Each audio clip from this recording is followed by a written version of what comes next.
Bir. Assalomu alaykum, hurmatli aziz kompyuter sohasi ixlosmandlari.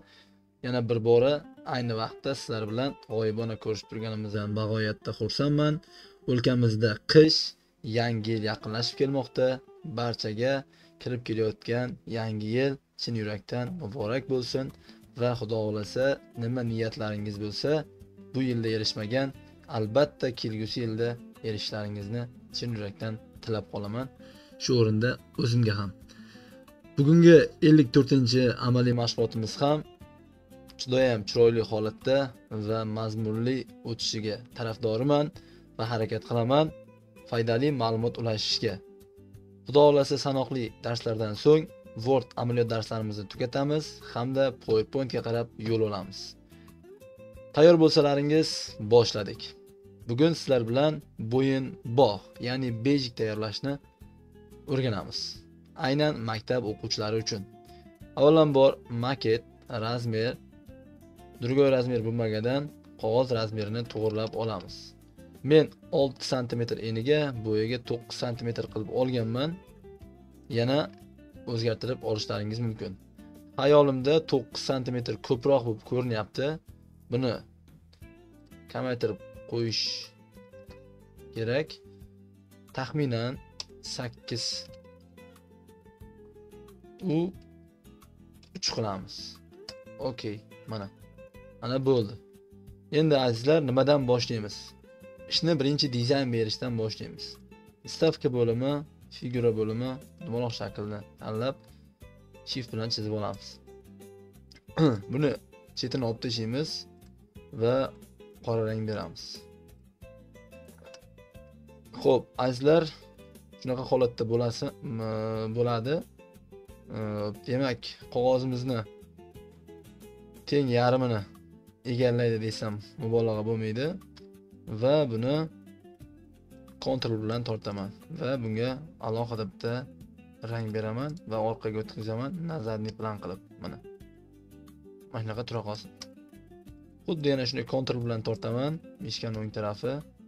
Bunga ochroq sariq rang berib, buni ham nazarniy plan qilamiz. Va buni teparoq qo'yamiz va buni yana Ctrl bilan tortib, bunga esa to'qroq sariq rang berib, nazarniy plan bilan orqaga o'tkazamiz. Mana shunday qo'yamiz.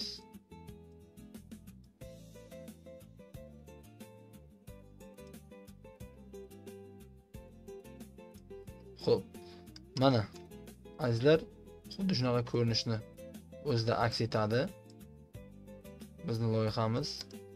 Endigi navbat logo, shior, kompaniya nomi, shior va telefon raqamini qo'yishimiz kerak. Biz o'zimizni kanalimizga qilayotganligimiz uchun, demak, o'zimizni kanalimizni rasmini olib kelamiz. Ctrl V. Mana bundan 3-chisini tanlaymiz va yana bir marta bosib oxirgi chizgiga bosamiz.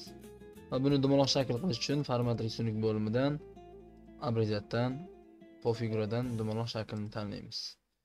Va granitsadan sariq rang beramiz va salgina qalinroq qilish uchun 1,5 qilib qo'yamiz.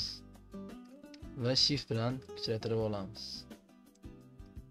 Azizlar, bu rang sabz rang ekan, rangni o'zgartiramiz.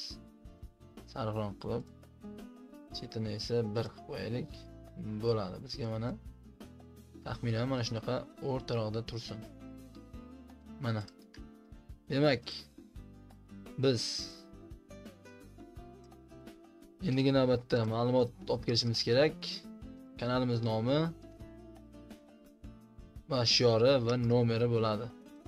Biz o'zimiz qo'lda yozib olganimiz yaxshiroq. Stavka aga kiramiz. Xo'p. Kompyuter yozuvdi razmerini ishkan o'ng tarafi bilan maydalashtirib olaman. Mana kompyuter asri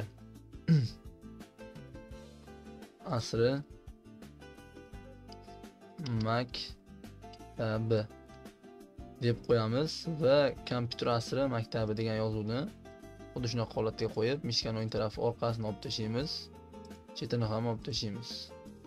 Va ichidagi yozuvni rangini esa oq rang bilan, shriftini esa baxin shriftga o'zgartirib qo'yamiz. Xo'p, demak, azizlar, iloji bo'lsa yozuvimiz rangini ham sariq rangga qo'yaylik. Juda ham chiroyli holatda bo'ladi. Va endi tagidagi chiziqni olib tashlaymiz. Fayl bo'limi, parametr bo'limi, demak, правописание bo'limi, sekret orfografichеский va grammatический ошибка qilib OK qilib qo'yamiz. Xo'p, bizda o'zi asosan ranglar uyg'unligi 3 xil maksimum bo'lishi kerak. Hozircha bizda 3 xil emas. Xo'p, 3 xil rang, sariq, qora va sabz rang bo'lyapti. Xo'p, iloji bo'lsa mana shu rangni ham boshqa rangga o'zgartirganmiz. Ma'qulroq meni nazarimda. Xo'p, mana bu rangga qo'yamiz. Mana. Va tagidagini esa bunday qilib qo'yamiz. Fikrlar, izohlarni kommentariyada qoldirib ketasizlar.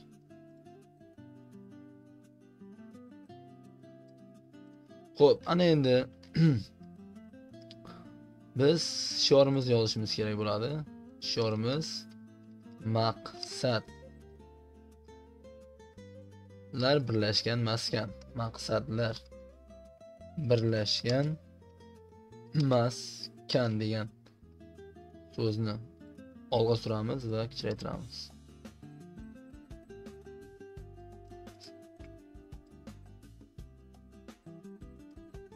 Kompyuter asr degan so'zni razmerini kattalashtiramiz.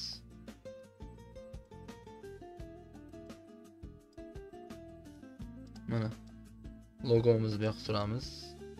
Maksimum mana shu so'zni yerga sig'diramiz va shiorimizni ham qo'yamiz. Mana. Mana bo'ldi.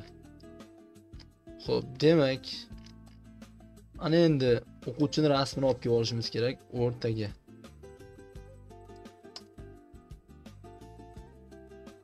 O'quvchini rasmini olib qo'yganman. Mana Ctrl C qilaman va Ctrl V qilaman. Rasm tushadi. Bu yerdan buni tanlaymiz va rasmni dumaloq shaklga olib kelamiz. Вставка рисунок, обрезать, figura, dumaloq shakl yoki anaqa olti burchakka qo'ysak ham bo'laveradi. Mana shunaqa shaklga, neobishniy shaklga shunga qo'yamiz va chetini qora qilamiz. Va chetini qalinligini esa 1 qilib qo'yamiz. Mana bo'ldi. O bunga nima yetsin?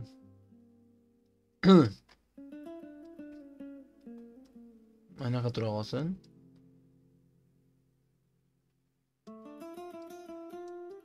Mana. Opa.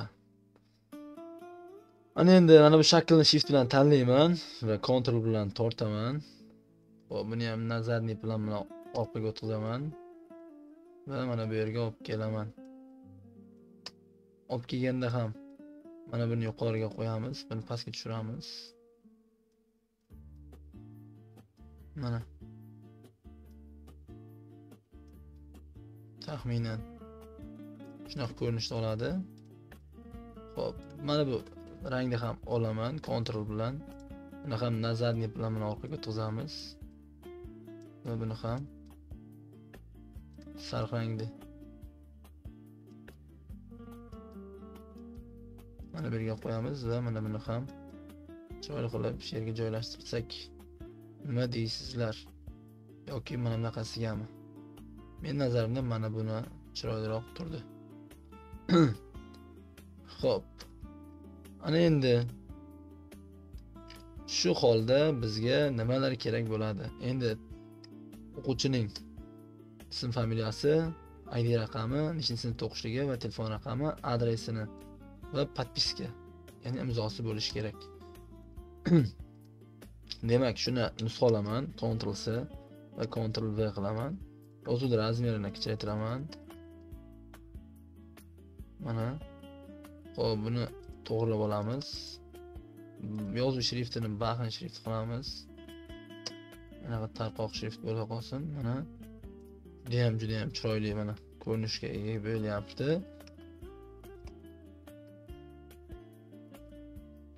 Ko'rib turibsizlar mana azizlar. Ana endi tepaga qo'yib shift bilan joylashtiramiz. Mana shunday holatda bo'lsa, men nazarimda juda ham chiroyli bo'ladi. Mana bu ikkita nuqtalilarni esa bitta liniyaga qo'yishimiz kerak. Maksimum. Bu yerda nimadir xato bo'lishi mumkin.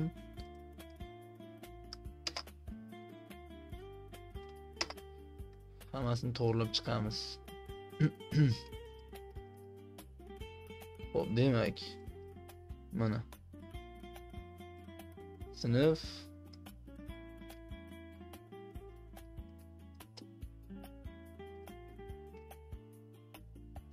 sinf familiya, telefon nomer va adresni esa, uyning adresini esa biz mana bunaqa QR kodga olganmiz. QR kodni tashlab qo'yamiz. QR kod mana bunaqa tushdi. Qog'ozni, ya'ni qog'ozga bosmasdan bo'sh joyga bosib Ctrl V bilan qo'yganimizda, keyin mana bu shaklga bosganimizdan keyin format figura, oblast видения, рисункка bosamiz. Ya'ni picture deydi mana. Tanlaymiz mana QR kodimiz 60 tanlab olamiz va adres. Bu joyga QR kodga buni alohida qilib qo'ysak chiroyli bo'ladi. Va endi imzo qo'yishimiz kerak. Xo'p. Imzo qanday bo'ladi? Imzo ham xuddi shunaqangi bir yozuv maydoni, Ctrl bilan tortamiz, o'chiramiz va ichiga imzo deymiz. 2 nuqta chizamiz yoki sizlarga bitta ajoyib usulni o'rgataman. Ham yozuv maydonimiz katta bo'lib ketibdi. Buni qisqartirib olaman. Xo'p, bunaqasiga ham va buni o'rtaga qo'yamiz imzomizni. Mana tak, imzoni mana bu joydan yuqoriga chiziq qo'yish arizada ishlaganimizda mana bundan foydalangan edik. Verniy granitsa mana va imzo. Bizda imzoning rasmi bor. Ctrl C nusxa olamiz va bitta bo'sh joyga bosib olamiz. Ctrl V. Mana tanlaymiz 6-chi va mana imzo keldi. Juda ham a'lo. Ko'rinishga gap yo'q. Bitta kamchiligimiz bizning o'quv markazimizni telefon raqamini yozish. Mana shu joyga o'quv markazimizni telefon raqamini yozib yuboramiz. Murojaat uchun, ya'ni maktab telefon raqami degan yozuvda yoki buni chiroyli bir dizayn qilamiz. Maktab telefon raqami yozuvda rangini qora qilib olamiz. Mana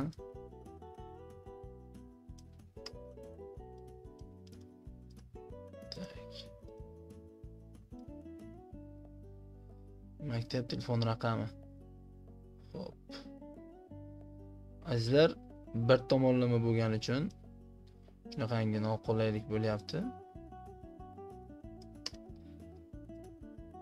Shuni ichiga yozib qo'yaylik maktab telefon raqamini ham. Demak, misol uchun 90lik 1, 2, 3 va buni ham o'rtaga qo'yib olamiz va buramiz. Mana burdik va mana bu yerga qo'ydik. Umumiy qilib aytganda loyihamiz shundan iborat edi. Buni printerdan chiqarib, bemalol bo'yinga taqib shaxsiy maktabimizda o'quvchilarimiz yurishlari mumkin. Maksimal harakat qildim bugungi loyihani sodda qilib, oson tarzda tushuntirishga. O'ylaymanki, hammaga tushunarli bo'ldi va albatta bajarib ko'rasizlar degan umiddaman va videoga albatta like, komment qoldirishni esdan chiqarmaymiz.